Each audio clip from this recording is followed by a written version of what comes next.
Here's our 1965 Alcort Catfish Smedley.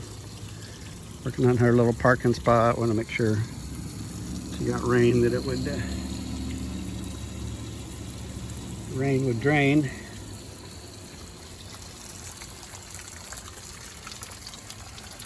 These nice little scupper drains.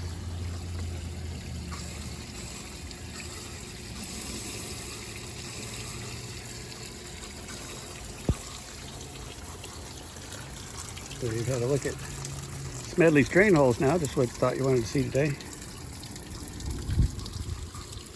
You get her trailer up out of the mud and keep this platform the same height as the inner deck on the sunfish shack. So there's where we ended up at. Put a little tow rail on the back so she doesn't go rolling off the back. And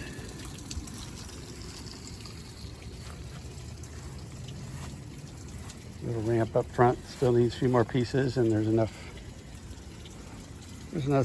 travel on the trailer jack to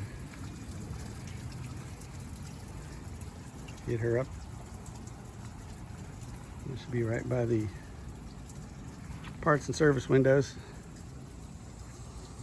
for the shack over here. Don't know if she'll stay here long term or maybe move to the other side.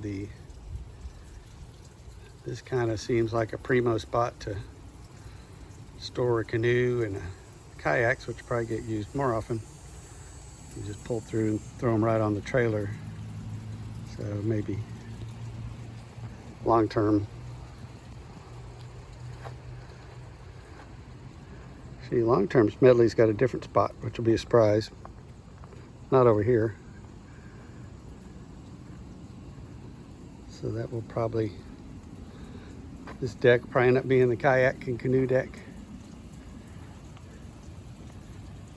And Smedley gets her new place, which is just a few feet away.